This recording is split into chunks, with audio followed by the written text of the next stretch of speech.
Hi guys, this is Nico Cordero, and this video is all about the story Half of a Yellow Sun by Chimmanda Ngozi Adechie. You will see the context, summary of the story, and critic review. Keep watching! The author, Chimmanda Ngozi Adichie. She is a Nigerian writer. She was born in Enugu to an Igbo family. She studied medicine at the University of Nigeria and switched to Drexel in the US to study communications and political science, then Eastern Connecticut State University, Johns Hopkins, and Yale. Her writing has been given numerous awards, and common themes in her writing include race and gender.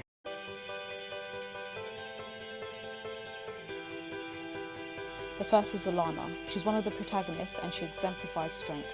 She loves Odenigbo very much, even when the relationship is tested through his infidelity.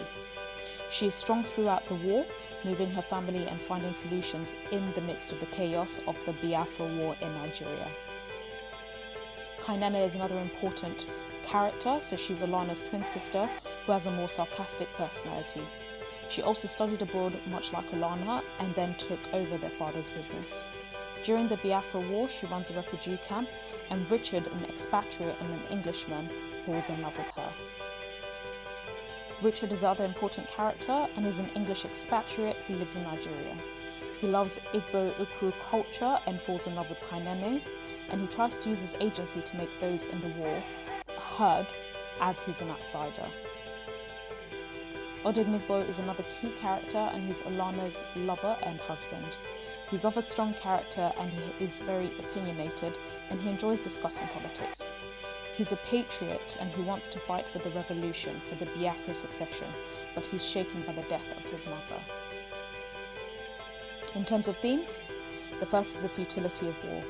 So this novel explores the violence and consequences of the Nigerian Civil War, which can be said similarly of any war broadly.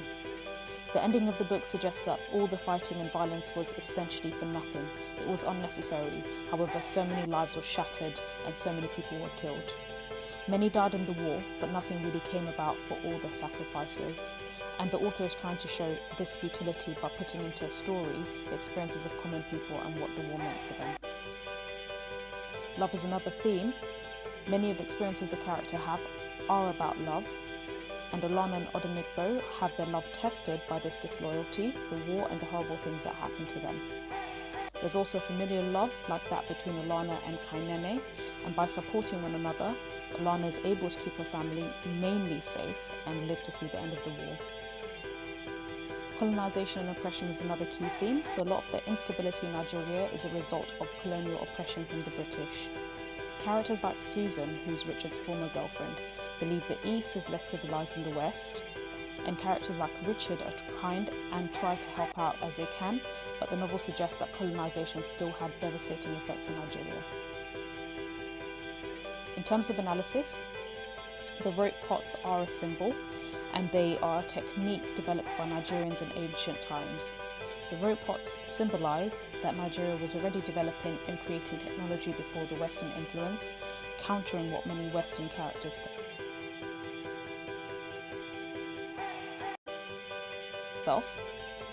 The novel begins with us meeting Ugru, an Igbo boy who goes to Nsukka to be a houseboy for Odenigbo.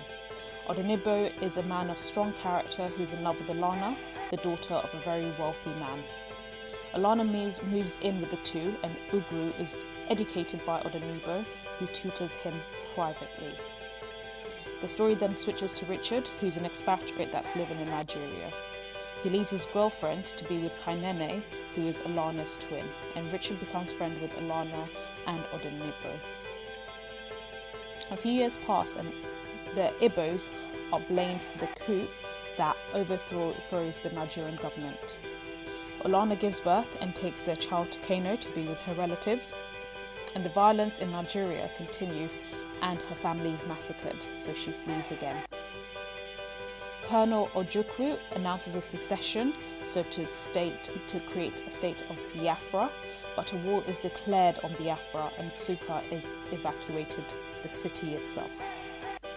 Olana and Odenibo get married, but there's an air raid warning during their wedding reception. The story jumps back in time to before the war. Olana is in London and mother visits her husband-to-be Odenibo.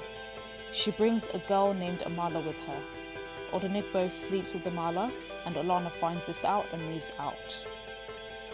Olana then sleeps with Richard. She tells Odenibo but neither tell Kainene.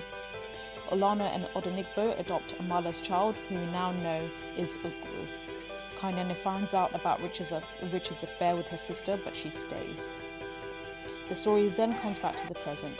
Odenibo's mother passes away and he starts drinking heavily. Ugwu is drafted into the army and wounded.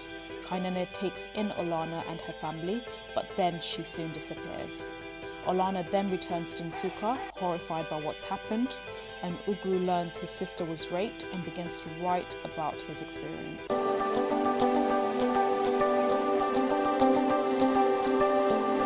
According to the New York Times, a novel about an imploding nation driven by religious strife and bloody wrangling over who controls the military, the civil service, the oil.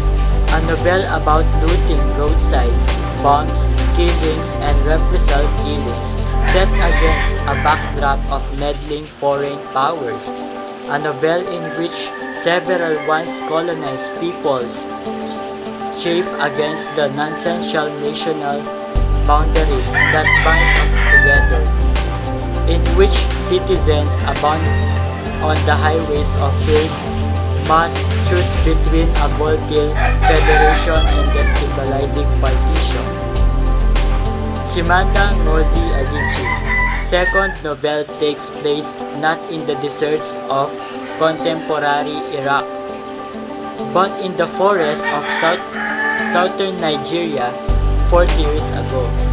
If at independence in 1960, Nigeria was a collection of fragments held in a fragile collapse in 1967.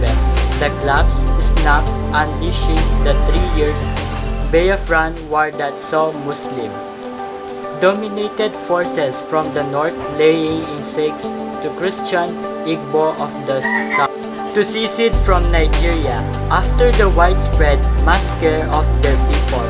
At once historical and early current, half of a yellow sun honors the memory of war larger forgotten outside Nigeria, except as a synonym of farming.